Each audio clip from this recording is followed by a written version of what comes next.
Yes, this is Mr. Controversy, and this is the infamous three-point conversion station. Keep it locked.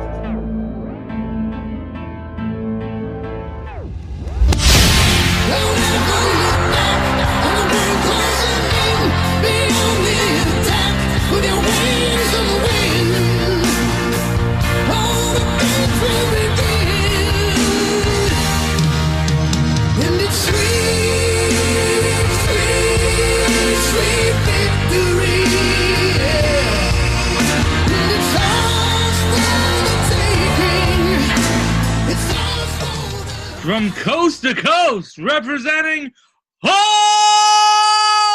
the dog pound in victory formation, this is the Brownstown USA post-game podcast powered by the three-point conversion. The three-point conversion, where fans' opinions do indeed matter. I'm Eric, and over there is the victory man, LA! What's going on, all the fans out there? And man, am I feeling good this Monday. Victory formation, it always feels good to get a win. And to against a team like the Panthers, especially after they try to troll us on social media with that dumb picture of us being a dog and having a little cone around his head. It feels good to suck on that, doesn't it, Panther fans? But I have a lot of Panther fans as my friends, you know, especially with living in North Carolina for so long. So I'm not going to jump on them too badly, but I know that this does not taste very good for you guys. I'm just excited, man. As you know, I was in the building, sitting in the dog pound, and the fans there are just absolutely crazy. I mean, we were high-fiving after every play, yelling, screaming, kicking.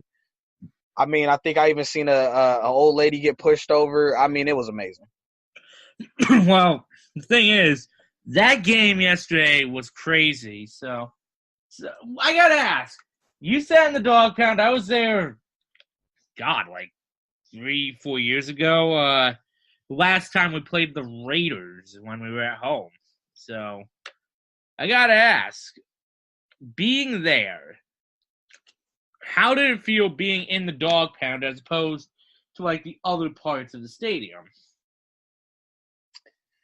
To be honest with you, little known fact is as much as I've been a fan of the Browns and as much as I've covered them and other Cleveland sports teams, I actually haven't attended the games as a fan. Browns, that was actually my first time in First Energy Stadium, crazy enough. Haven't been. Yeah. Haven't been to a Cavaliers game in person.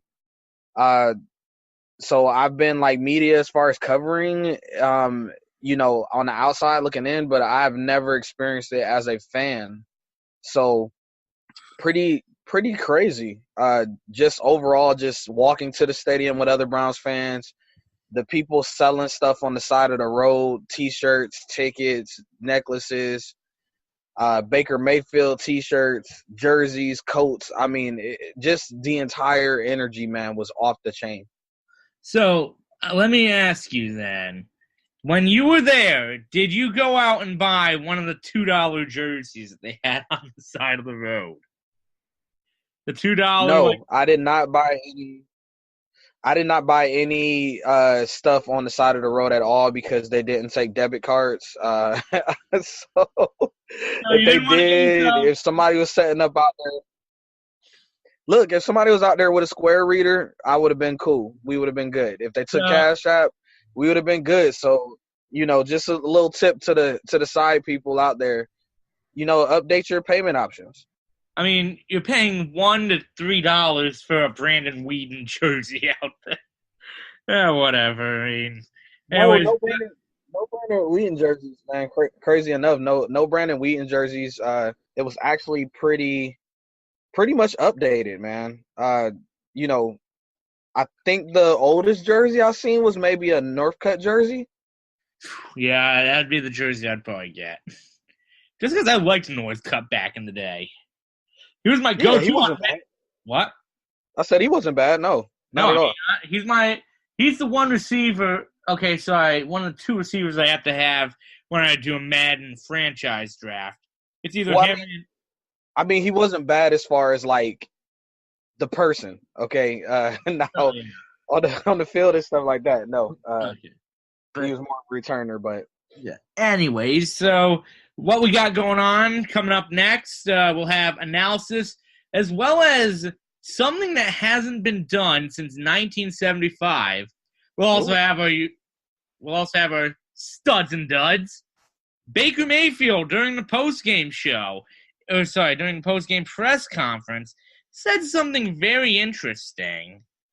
And of course, as this is the first time back in a while, we may have forgotten one of us likes to rant on stuff. So we'll be right back here on the Brownstown USA Victory Formation podcast powered by the 3-point conversion.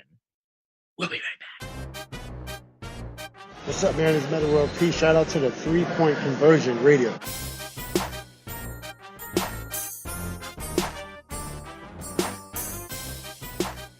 And we are back, Browns fans. So, LA, you were there at the game. I was watching from my laptop. Cleveland won. That's an honest thing. That's just how it happened. What did you see in that game? I saw multiple things. First off, Baker went 18 for 22. Now, that could have been a lot better. Really crazy enough is that with all of his throws, it was really only like 1 or 2 throws that got away from him, and one of them was actually caught by Jarvis. Other than that, we seen a big-time drop by Hollywood Higgins with him, and he could have waltzed right into the end zone. Was really, really mad about that. Another thing that jumped out to me is the fact of the penalties by Zeitler. Just crushing. It was like at first the refs were like choking on the whistle, and then all of a sudden they just started just throwing flags left and right, and just the fan reaction. They were doing a chant, basically chanting BS over and over again. Like anytime we got a flag thrown on us, it was absolutely funny. But overall, Baker, he's the real deal. I mean, seeing him in person, seeing how he just works the pocket, seeing the big time throws that he makes. I mean, he is definitely the real deal. Other thing that jumped out at me as far as going defensive side is this offseason we really need to upgrade our linebacking core. Now, Jamie Collins did make a couple of plays down the stretch, but other than that, our linebacker core is just not what it should be. And I understand that we have some fan favorites, Schobert, Kirksey, but I seen a tweet earlier today saying some analysis basically saying like how, the linebackers pretty much stay out there the entire game. They play every snap. And that's not kind of what this new age league is. Most of the time you have several linebackers that are out there and can switch out. And maybe that might speak to why Collins and them aren't making plays all the time because they might be tired. But at the end of the day, I really – and, I've gotten on the linebacking core this entire season in all of our shows. But seeing it in person, I really think like that should be a point of emphasis this offseason. Absolutely. I mean, the thing was we were just getting punished by Christian McCaffrey. I mean – if it wasn't on the ground, it was through the air. If it wasn't through the air, it was on the ground. Now, when you look at the overall stats, they were not that impressive of stats, but it was the amount of big runs, quality runs, that really ate away at the defense. I believe it was. I thought there was one thing. Panthers had a higher time of possession, but Cleveland had more and had just as many yards. Whatever the case is, something's got to be done. I mean, the linebacking core definitely needs some work, especially considering we were able to stop the long plays through the air. They didn't have that many long passes on us. No, but to speak to that too, Cam was clearly hurt. We had heard and seen that he had been limited during practice, for the better part of the week due to his shoulder. And even though reports came out saying that he will not need any kind of surgery or anything like that for it, You could see he was in pain. Yeah, you could still see that he was in pain, and it seemed like he was really trying to throw the ball hard, but it just wouldn't go far at all. And that definitely came out to our advantage because you seen that he ran the ball a lot more than what he would normally do. And, they tried to take advantage of us with the screens and stuff like that. But I will say that we definitely did a good job on McCaffrey for most of the game, except for a couple of plays that got away from us. But to be honest with you, dude, McCaffrey is really, really quick, and I was just extremely impressed with how fast he is. Like he's the truth. Absolutely. So the thing is, well, I just think that at the same time, it's not that stopping the long stuff is bad and isn't great. It is good, but the problem is, the short stuff are like body punches in boxing. If you can't, when you can't stop the short and medium stuff, those wear out a defense very easily. And very, very true. That kind of happened.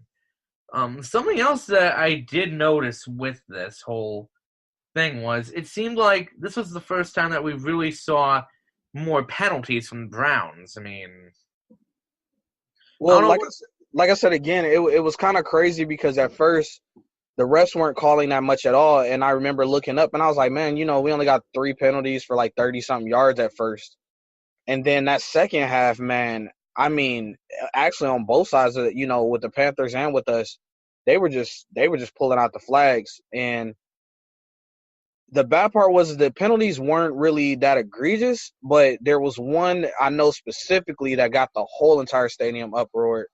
Was they threw a penalty flag on us, but I forgot the play. Well, not the play, but the player, but the guy tackling our offensive player, he grabbed his face mask and like dragged him down to the ground. That's right. They threw a holding penalty, a holding flag on us. Absolutely. And then while we are talking about penalties, there was one that kind of was a little questioned, and that was the penalty on the point after touchdown. Yeah. Which I don't know if I'm not positive on the ruling, but I'm curious why Greg Williams didn't take the points if he could. Yeah, that was a weird series of events as well because and the way that they announced it was weird too because like it seemed like did they move us closer? Like it was like we was at the 15 and then they moved us up to the 10, and then like we could feel it in the stadium like that he was gonna miss it. Like we was just like, man, this ain't good. Like especially like you said, like why didn't he just go ahead and take the points and then instead of kicking it? And I had thought initially, I was like, well, maybe if he doesn't take the points, then maybe they were gonna try to do like maybe some kind of fake play or something like that. I mean, that's my guess, unless they decided that they were actually going to use it to go for 2. But if that was the case, we'd still be at the 2-yard line. Exactly. Yeah. So that was just a weird series of events. And then, like I said, when we seen that he was going to kick the field goal instead of them, like maybe, doing something else, we were like, yeah, this don't seem like this is going to happen. And when he missed it, and then the series of events that happened after that, we were just like, man, like my buddy that I was there with, he was just like, it seemed like that extra point might end up haunting us. And, thankfully it didn't, but it definitely could have, I think, if we would have seen like a healthy Cam Newton. Absolutely, but at the end of the day, it is what it is. But at the same time, it doesn't end up affecting us one bit. So when we come back, we'll get into something that hasn't been done since the 70s for the Cleveland Browns. Also, while we are on the topic of something that hasn't been done, something that hasn't happened for the Browns in recent memory, according to Pro Football Focus. So, we'll be right back after this break. Woohoo! Empty backfield, Newton shotgun. Takes the snap. Browns coming on a blitz. They throw to the middle. It's picked off. It's Demarius Randall. And that's going to be win number 5. And we are back. I'm Eric. Over there is LA. This is the Brownstown USA Victory Formation podcast, obviously celebrating this week's big win that is still being dubbed an upset over the Carolina Panthers. So let's start off with the quarterback here.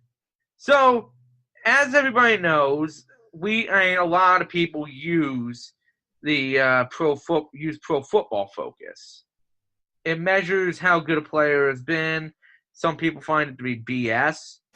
LA, for the first time in I don't know how long, the Cleveland Browns have a top 10 quarterback according to Pro Football Focus. Baker Mayfield is ranked 9th behind, well, probably the obvious ones you can think of. Yeah.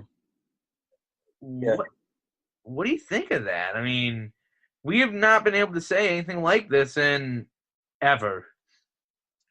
To be honest with you, I'm not shocked by the way that he's been playing. I mean, he's been playing off the charts.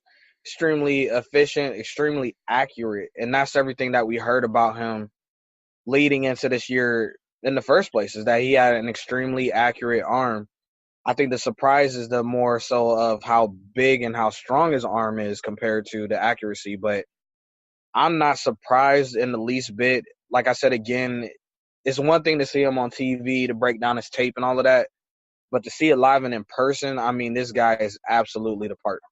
Absolutely. I mean, I may not have been able to see him in person yet, but at the same time, this has been a guy that has just come out of nowhere and really just transformed the Browns. I mean, we can sit here and talk all we want about how Greg Williams has transformed the way the Browns have played, how Freddie Kitchens has transformed the offense from mundane to, at this point, I would even say probably close to elite. I mean, getting on the verge of elite at this point, because they're playing like clockwork right now.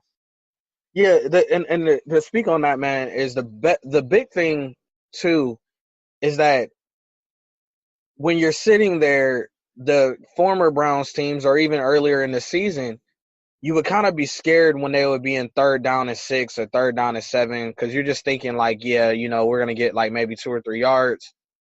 But this team here, man, I mean, they're like converting 3rd downs. They're actually like pressing, and you've seen them in this game kind of operate with a more sense of urgency as well. Especially I remember the play of them being in the end zone and, Baker able to, scramble to the right and dump it out to get the first down. I mean, the offense is looking like an offense finally, and we're converting on 3rd down. So I can't be more happy about just the fact of, and for the longest too, Eric, I was a Todd Haley fan. I beat that drum, and I was like, man, what he did with the Steelers, and he's going to come here and do the same thing because we have some of the same type of personnel. But, Kitchen's taking over. He looks like the real deal, and I really hope that he is, continues to be a part of the Cleveland organization for moving forward. Absolutely. And you know what? It's what needs to be done. I mean, the thing is, going forward, if Baker can continue to be a top 10 quarterback in a league that the other names ahead of him are Tom Brady, Phillip Rivers, Aaron Rodgers, who those 3 alone are nearing the end of their rope at this point. Drew Brees. They have a couple years left, but if Baker can continue that, we could be very well looking at a top 5 quarterback in the future. Well, that's a very interesting point that you brought up, is that we are starting to see the end of an era with a lot of the QBs. And at first, everybody was complaining, thinking that it would never be anything that great again coming through the league, with having, at one point Peyton Manning, Tom Brady, Drew Brees, all these guys is there and effective. But as they say, nothing is new under the sun. So now we're seeing a Baker Mayfield. Now we're seeing Patrick Mahomes. Now we're seeing Jared Goff. There's some youngsters that are stepping up and want to take over, the greater quarterback in the league. And even if you look around just in our own division, dude, these quarterbacks are pretty much going to be gone. I mean, remember the days of the Joe Flacco. That's about to be an end. The days of Andy Dalton should have been an end 2 or 3 seasons ago, in my opinion. The day of Andy Dalton should have started in the first place. No, he was definitely a proficient quarterback. I mean, he's always, to me, has been within the 10 to 15 area. Sure. But he has had some good seasons. Not Big Ben wise, but definitely good seasons. So we're about to see that end. There it is. And we then have probably the one that's going to end the soonest because. What is it? The past 2 years, Big Ben's been saying retirement. Yeah, and I mean, I know he took this week he took a rib injury, but he's always been banged up. But we're pretty much about to see the end of an era there too. So I mean, this is like the perfect time to step forward, just as an overall team in general. Absolutely. So we had Baker Mayfield do that, and then we had Nick Chubb. Nick Chubb became the first Browns player with a rushing touchdown in 5 straight games since Greg Pruitt in 1975. Yeah, I seen that, and that's extremely impressive. Extremely impressive. Also, another stat to add in there, the first time since 2013 that the Browns have won and everybody else in the division has lost. That's true. And here's the crazy thing with the Nick Chubb thing. There's only 2 running backs in the history of Cleveland that have had a longer streak. Both Hall of Famers. Can you guess them? Say that one more time for me. There are only 2 Browns players that have had longer streaks than 5 games with a touchdown. Both Hall of Famers. Can you name them?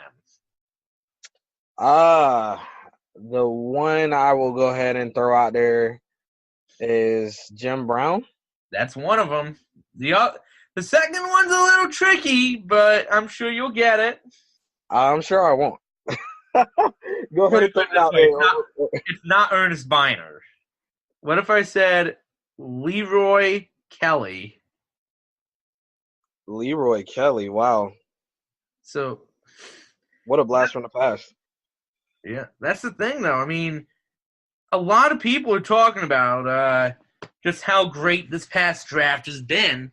And the thing is, we've got Dorsey for a few more years, or until we decide to let him go. But you know what?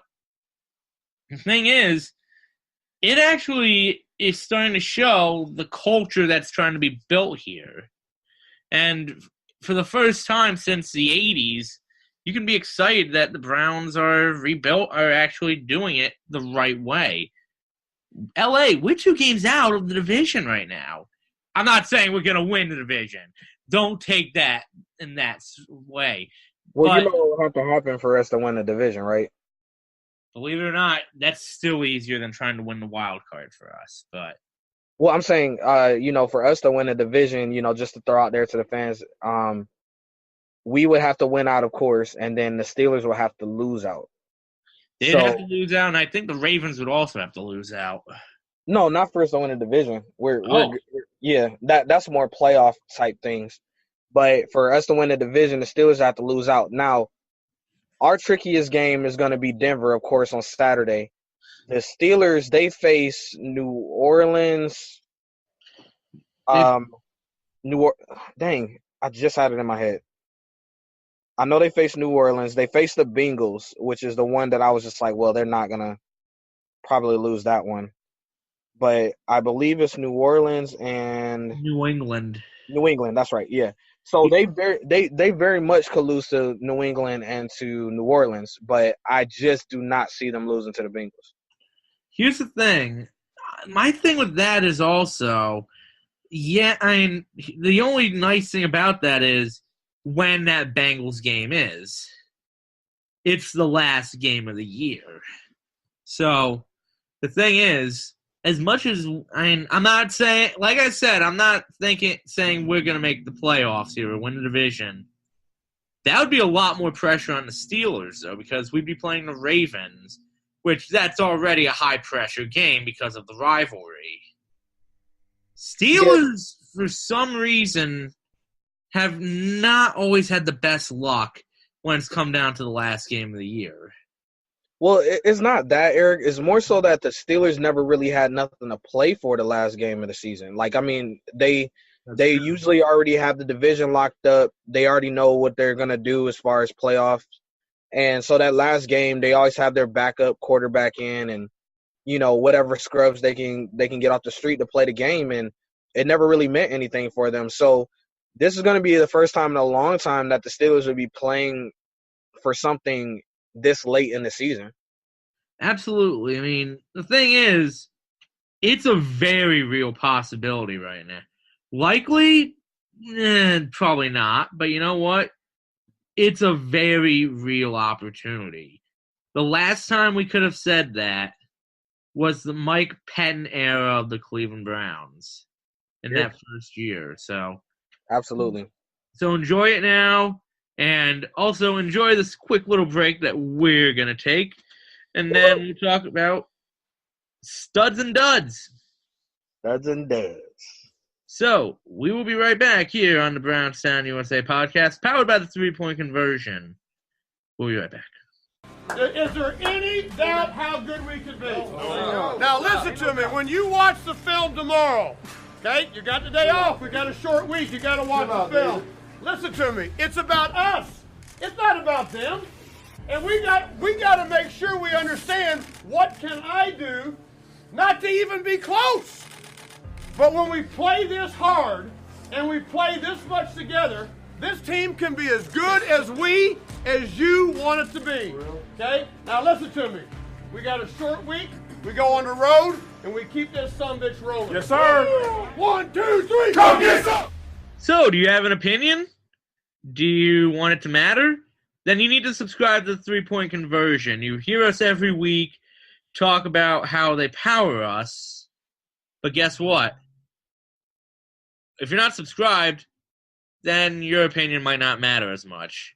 So, go ahead and subscribe to us, and definitely check out some of the other podcasts, such as The Real Deal with Damian Adams, Sports Lounge. Am I missing anything, LA? No, that's it for right now. I know there's some more shows coming down the pipeline pretty soon, so definitely keep watch. But I also wanted to throw out a humongous shout-out, man, to our Atlanta crew, headed by, you know, Mr. Controversy himself, Raphael Haynes, Ab Stanley, photographer David Evans, Greg Hurd. They did a phenomenal job this weekend. If you guys are soccer fans at all, Atlanta United took home the cup, the MLS championship, and we were in the building to cover all of that. So stop over to the site, to the Facebook page, to the Instagram, and YouTube. We have exclusive interviews from being inside of Atlanta United, doing what they do. Also covering the Atlanta Hawks this season too, and also Georgia Tech. They just made a hire of their head coach. So I mean, there's a lot of things going on in Atlanta, including the Super Bowl coming there this year as well. So I'm pretty sure we'll be a part of that too. So shout out to that Atlanta crew. They're getting it done. All right, and like I said, that is the 3-point conversion, what's happening here. So they power us here on Brownstown USA. And it's time to talk about studs and duds. LA, who are your two studs? One offense, one defense. Offensively, stud-wise, I have to definitely give a humongous shout-out to Brashard Perryman. Now, looking at his stats, he had 2 receptions for 81 yards. Longest one was that 66-yard breakout. I know stat-wise it's just not crazy jumping off the page. Still decent, though. But just the fact of how he is overall as a person, and catching his interview post-game and how he was written off pretty much by everybody. You know, they were like, man, you know, he's a bust. That's it. He's done. And for him to come here to Cleveland and him to actually say that he was just so appreciative of the Cleveland Browns organization for giving him another shot. It looks like he got a second win, and the way and his size and how fast he runs, it's like he he blows the top off the defense, man, when he does that, and then he opens up so much for underneath for Jarvis and everybody else, man. He's really developing into a great piece for us. All right, so there's your offensive stud, and what about defense? Defense-wise, man, I have to give a shout-out to Larry Ogunjobi. We reported and talked about his injury with the biceps. It would be unheard of for somebody with that type of injury to come and play a game, but not only to play the game, Eric, but to also be effective in the game. He, off the top of my head, had a great goal line stand down there with the Panthers knocking on the door. And, I mean, he was able to keep and hold down, that line for us. So just want to give him a shout-out for just being an Iron Man out there and playing through that injury and being effective, man. So I got to give it to him. All righty. Personally, my stud of the game, probably the one guy we've talked a little more about lately, but finally had his breakout game in Cleveland. Got to give it to Jarvis.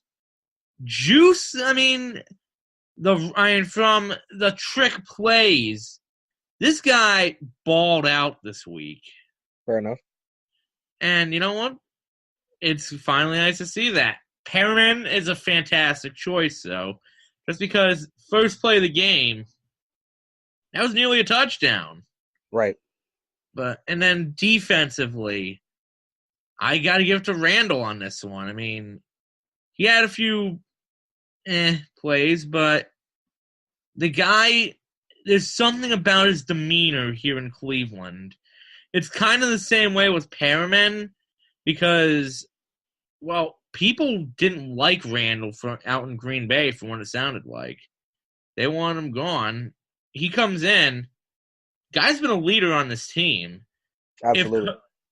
If Kirko doesn't get a C on his jersey, Randall sure as hell should be getting one. And he also... What? Oh, I was going to say, just to piggyback off of that, I don't know if you caught the banner between him and Baker, in the post-game interviews and stuff, but he's a talker and he's a character and he doesn't shy away from the camera, man. So just overall, just the attitude and stuff of Randall has just been a breath of fresh air, honestly. It really is, because the last guy that we had talking, at least like this, was the same guy who said, "Oh, I'll come back at a hometown discount," signs with the Redskins because he didn't want to take the fair contract. Anyways, but now we get to the downers. LA, take it away. Who are your two duds? My dud this week is definitely going to go to Hollywood Higgins. Not only did he not really show up too much in the game, but he also had a very, very crucial fumble. And it just didn't make any sense with how actually him or how, Jarvis fumbled. I mean, just being careless, and we have to clean that up. And there was just a humongous shot in the arm, or not a shot in the arm, but just a humongous downer. Kicking the crotch, basically, for him to fumble like that. And then, like I said, he only 2 receptions, 19 yards, so really not too involved this week. So my dud would have to go to him as far as on the offense. All right, what about defense? Defensively, it's kind of weird because people make key plays at different times. Like even with EJ Gaines, who I was going to no, did I say EJ Gaines? No, you didn't say anything about EJ Gaines. I'm sorry. The secondary, it was crazy because it was like there was times where they were just like blowing coverages and letting the guys catch it and come down, and then they would just tap them or just like little dumb stuff. So I really expected more from the secondary, but I think the penalties kind of killed us. I can't remember the play, but they called pass interference, and it might have been on Carey. Yeah, it was Carey. Yeah, okay, that's the one I was thinking about. But it was just like little dumb stuff like that. So I guess if I had to like single out one guy, it would probably be Carey. Well, I'm going to actually agree with you on Higgins. I mean, Dude fumbled. He had bad drops. I mean, we're used to like people dropping the football. It was the story of the first half of the season for us. But you can't drop a ball like that, like the one he had. Yeah. And then, of course, the fumble. But the thing is, this is also the guy who right now is essentially fighting for a new contract because he's a free agent at the end of the year. And is it me, or is he starting to become a little inconsistent at times? I think he is, and the crazy part is a lot of people in that secondary is – remember, because we brought in a lot of secondary that had 1 year left or 2 years left. So – dude, talking about Rashard Higgins. Oh, I'm sorry. I'm still thinking about these pass interference calls of the secondary, man. That's how much my mind went back to that, man. I'm still heated about that. But but as far as Higgins, well, Higgins to me, dude, like to be honest with you, we weren't really expecting that much from him at the start of the season. No, yeah, It no. was kind of like he grew into his role. So it's very disheartening, I would use that word, to see him have a game like this because you just expect him to be that second option for us behind Landry. So, yeah, I agree. I'm not really sure what – I think the Browns will offer him a contract, but I'm not sure directly. Like, I don't see, like, big money or anything like that, and he may end up walking. You know, you never know. Absolutely. So – that's my offensive dud. Defensive dud. I got to give it to that linebacking core. Look, as much as the secondary was painful to watch at times, freaking tackle the running back. Seriously, how many times did we see 3-4 people have tackles broken? Yeah, and that's why I said at the beginning, like we gotta upgrade that linebacking core. Absolutely. I mean, look, I love Schobert. I think maybe there is something missing now that we've lost Kirko for the year. But you're telling me that nobody can make a tackle on this guy? I mean, look, yes, he's a good back, but at the end of the day, you got to make the hit. If you get a hand on him, you got to bring him down. Pure and simple. Yeah, that's true. And we've been struggling with that the last couple of games that we faced any kind of decent running back. And I know McCaffrey is up there. You know, he's in the top 5 or 6 running backs in the league, but we gotta tackle. We gotta wrap up. Absolutely. So we're gonna take another break, and coming up, Baker Mayfield asking for some help. We'll explain what we mean by that in a little bit. This is the Brownstown USA, powered by the 3-point conversion. And we're back. So, Baker Mayfield, post-game, behind the microphone and the desk, essentially calling out for help from the fans. LA, you were at the game. Was the stadium as empty as some people were saying? To be honest with you, walking up to the stadium around like 1:30, it was empty. But there was still a lot of fans coming into the stadium. It started getting a lot better, but they were talking about more so at the top. Mm-hmm. Now, I was closer to the field, and it was still chilly there. We were good because of the sun for the better part of the game, but when the sun started going down, definitely started to get cold. So I know up there it had to be cold. I understand what he's saying as far as fans coming out, but I mean, you got to understand, Baker. I know that you're excited, and you know the excitement around the team is building. It's contagious. But you know, you're telling people to come out in the cold, and then the product of this team for the last however long has been down. So I mean, it's gonna take time. Like, you guys have to do something or continue to do something to be consistent. Like, for instance, I think next year, those first couple games, there's not going to be a problem with packing out the stadium. But to have somebody come out in December, it being that cold, it was like 30 yesterday. So having them there for that last game against the Bengals is going to be even colder, I'm pretty sure.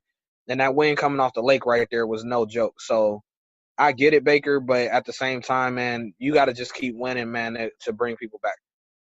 Absolutely. I mean, the thing is, it's why we don't look at games in December, because yes, it gets cold up here, but you're right on the lake. You have the wind coming out. It's going to be It's going to be freezing. And it doesn't help that right now it's going to be it's a game where they're not playing for anybody. Yeah, Baker Mania is a great thing, but you got to give us some substance here, man. I mean, we're right there. Let's be honest. We are right there, but we're not ready to fully sink the money to go to the game, because for someone like me, for example, that's a long drive still. It's 8 hours to go there. I know it's a few hours. It's like, what, an hour for you? No, actually, it's about a 40-minute drive for me. Absolutely. That's not including when you go to a football game, you're not just going for the football game. If you go to the football game, you're gonna tailgate.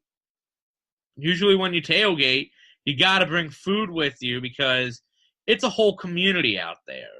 Absolutely. So if you don't bring your due of food, then it's not gonna be right at all. Not to mention, so me and my buddy, we had some cheesesteaks. Mm-hmm. Those were like $11 a piece. Then a Bud Light beer can, which was like 20 ounces, was $10 as well. So, I mean, they are like waxing as far as price-wise. So, I mean, you talking about tickets, you talking about the drive, you talking about the expensive beer. I mean, like, there's a lot that goes into going to a game. So, I definitely admire those people with season tickets and stuff, because they're dropping some coins every single week. Oh, absolutely. I mean, it's expensive to go to a sporting event, and I can hear someone sitting there saying, well, if you can't afford it, then don't go. Well, what if we want to see the future of this team? I mean, look, for the first time in years, we can be excited for something. So that's really what it is. I understand why Baker is excited. I'd be excited too, truthfully. But at the end of the day, you also got to realize there's more to it than just the aspect of that it's not college where you can just go out and it's cheaper to do that. Yeah. Now, with him saying that, I think maybe that they might come out. Again, like I said, everybody was excited. I mean, crazy just walking back to the car and everything. People are saying, chanting, "Here we go, Brownies. Here we go." And then everybody's saying, "Woof, woof." And it's like 100 to 200 people, in the streets, and the cops directed traffic. And, I mean, it was nuts. Even to just drive out, it was easier driving in. But just to try to get out of there and go home, man, it took forever.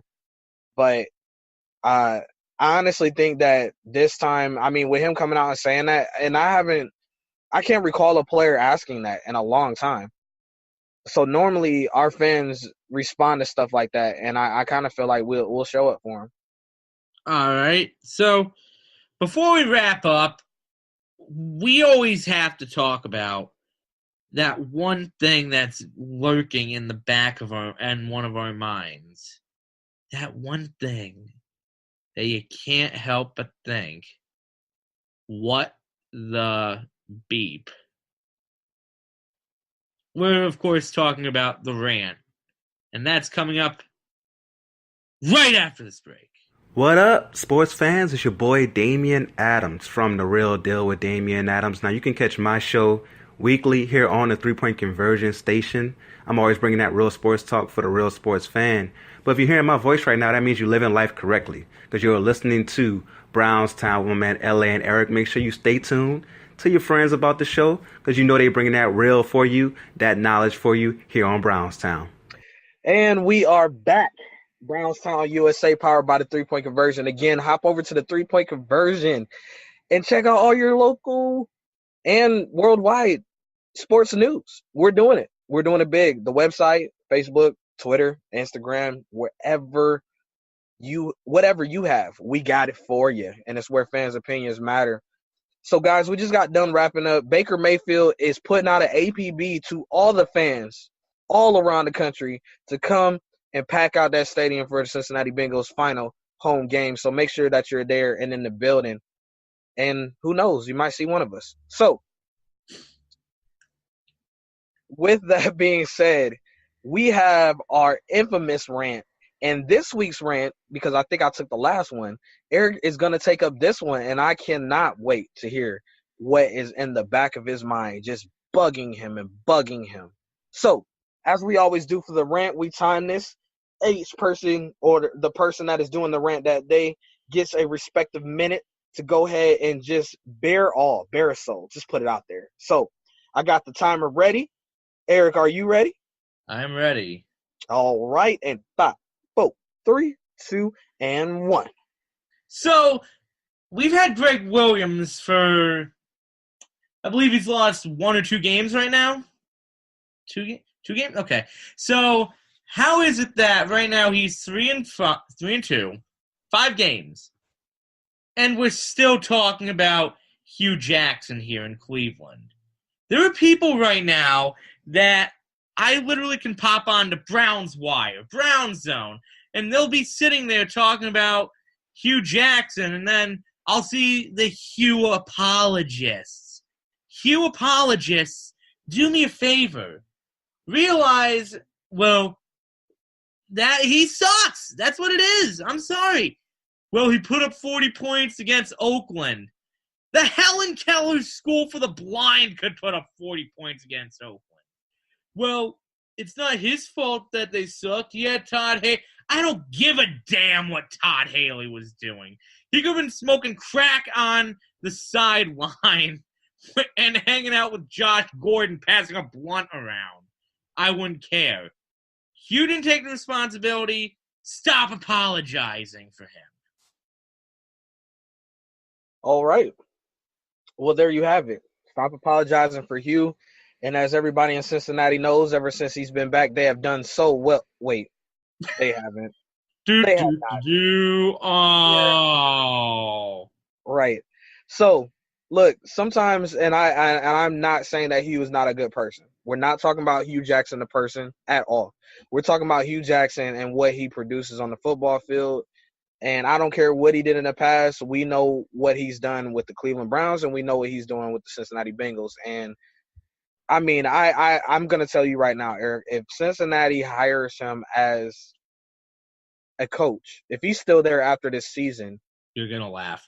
I'm going to laugh so hard that, I mean, you know what? Just go ahead and call 911 for me because I'm not going to be able to stop laughing. So I agree with you, dude. That's the one thing about Browns fans that pisses me off to the max is the fact that we cannot let go of the past and embrace the present and look forward to the future. We cannot do that. No, we can't. It's kind of sad after a while, really, because let's be honest.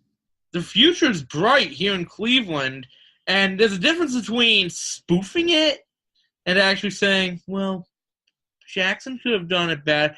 Yes, and Brian Hoyer could be an elite quarterback if he didn't get hurt. Guess what? It didn't happen. Get over it.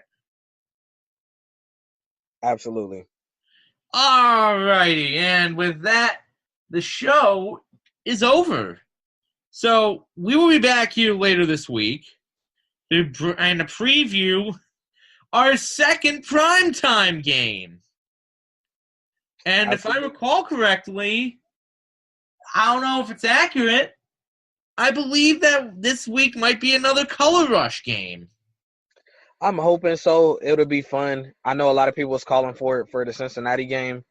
But, 8 o'clock Saturday, Denver Broncos, Mile High. It should be fun. I think this game is huge as far as, like I said, we have to win out. So It should be real fun, and I can't wait to hop back on with you and discuss that.